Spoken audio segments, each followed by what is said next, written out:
Welcome. Today we have a special guest, Tina Tamboer. She is the senior real estate analyst for the Cromford Report, and we're very excited to have you today. Yeah, I'm so excited to be here. Well, and once again, with Tina's background, she knows everything about real estate here in the Phoenix market, and there is definitely a lot to talk about. So that's why we wanted to have you come on to basically kind of tell our listeners what's real, what's not real, what's going on with our market. And so we thought it'd be appropriate to have you on today. All right. Well, there's a lot going on. And as far as what's real and what's not real, I don't know what's going on out there that says not real, but I would imagine that the biggest question people have is, are we in another bubble? That's typically the biggest question I get. Is that real? I would say the general consensus amongst almost every analyst is that we're not in a bubble. We are experiencing a very similar situation in terms of multiple offers over asking price. The competition for homes is high, but in the past, during the bubble years, that competition was from investors and flip investors who were taking advantage of lending practices at the time and buying it not to live in it, not to rent it out, but to flip it to somebody else who's not going to live in it, not rent it out, flipping it to somebody else who's not going to live. So what we called that was false demand. And that came about in the early parts of 2004 when lending became extremely loose. I mean, and I say that, it's an understatement. Say it was just loose. It was crazy loose. But today, what's happened is from that glut of housing that we had, and so we got a glut because the builders thought all of that was real, and they launched 100,000 permits in a 2-year period. And so when the lending tightened up, what they found out was that there was nobody actually there. Our population growth hadn't kept up with all the housing growth that we had. And so we ended up with a glut of houses and no one who wanted to live in them. Nobody was literally there, physically there to live in the homes. That's what the problem was during the bubble. Over the last 14 years, what we've seen is a population growth that has outpaced building. So little by little, we ate up all of that glut, and little by little, we found ourselves in a housing shortage, a real one this time. A real one where we have real people who really need homes. And so the competition now is not amongst flip investors, but amongst people who really need a place to live. That's the biggest difference. And that's why we know we're not in a bubble today. Because for one, rents are rising at the same rate or faster than the costs of purchasing a home. So I would say that the market we're in right now is a real housing shortage.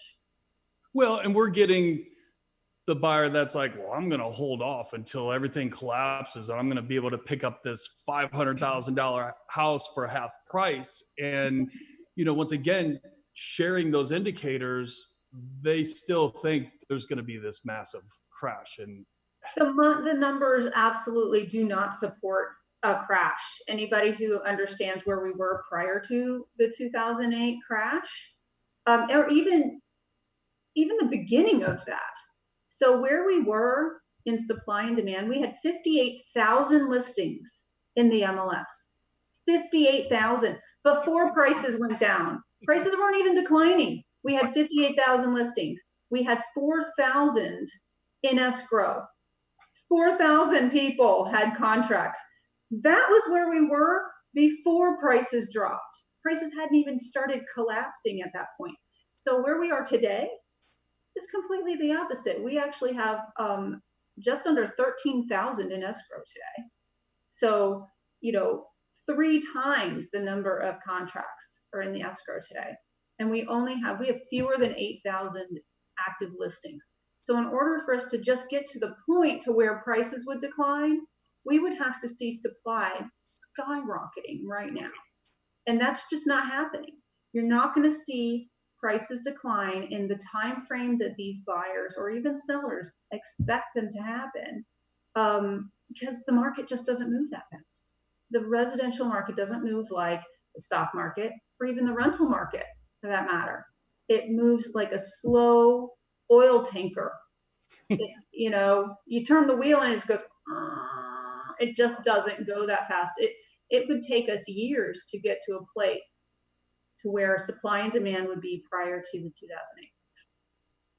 Where do you feel that most of the people, or what are you seeing most of the people are moving here from that is probably creating more demand than typical? Well, interestingly enough, we saw, this whole year has been against the grain for what we would expect seasonally. When we were supposed to be up, we were down. We were supposed to be down, we're up. And so what we're seeing now is Californians, which is typical for us. This is nothing new for Greater Phoenix. Typically, LA County specifically has been one of the #1 counties outside of the state of Arizona for inbound relocation for Maricopa County. But what we're seeing is probably a bigger influx, and the influx is caused by not just one specific thing, but a combination of, again, for lack of a better term, a perfect storm of things. And so specifically since August 1st, we've seen a massive increase in sales over 600,000. Actually, I mean, every price range over 600,000. A lot of people are saying that they're from California.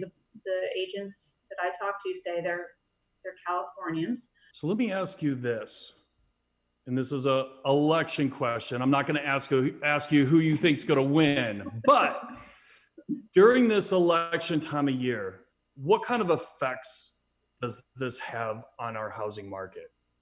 The election, again, the housing market moves very slowly. And like I was trying to tell you, it's not like the stock market that will respond to any gaffe anybody makes in the stock market, just some kind of weird thing. Rentals are fast to respond to things because of the time it takes to actually rent a home is only, say, a week. The longest period is a week right now. And so you'll see prices and activity respond right away in that market. But in terms of housing, somebody's desire or need for housing doesn't necessarily rely on the election.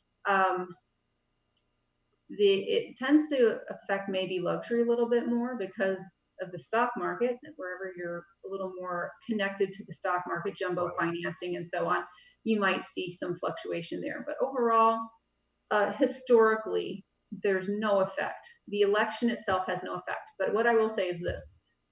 It always happens in November. November is the shortest month of the year.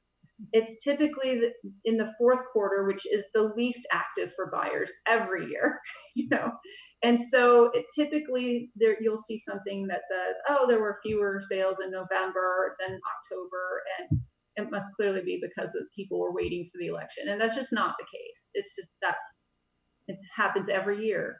Again, you have a short month with a holiday in there. And so you have fewer working days to actually close the deals. So that part is just, that happens every time. And then of course the inauguration is at the first part of the year. And that's when your buyer activity in Greater Phoenix kicks in again. So between January and May every year, that's when we see buyer activity escalate. And so some people like to attest that the right person won. Whoever that was, it's because the right person won, and so now demand is back. But it really doesn't have any effect on prices because prices take too long to respond to things like that. So you'd have to be in a long-term period of distress or anxiety or decision making in order for it to truly have a massive effect on real estate, long lasting. It doesn't. Well, I'm glad you were able to clarify that because everyone, they ask, and it's one of those, and they're like, really? Are you sure about that? And once again, I'm glad you're able to shed some light on that. I would say there's only one time, and it wasn't the election, it was policy decisions. So at the end of 2008, when the Obama administration was elected in, within a month, they launched the first-time home buyer credit. And that was at the time of a crisis when we needed it. And it was just enough to stop housing prices on a dime from declining. And that's the only time we can actually point to something specific and say, election, policy, effect, right away, all in those three. But other than that, like I said, most things don't.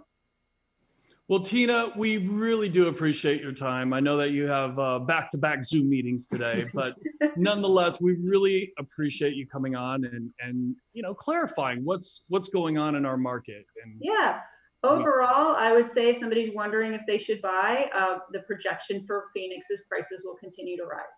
So anybody who's thinking they're going to wait for prices to decline, they're going to be sorely disappointed over the next at least 6 months, if not longer, of price appreciation. So our feeling is prices are going to rise before they ever decline. So how long do you want to wait for prices to rise and then come back down to where they are today? Awesome. Well, Tina Tamboer of the Crawford Report, we appreciate you coming on. Thank you. And let's have a great day. Thank you.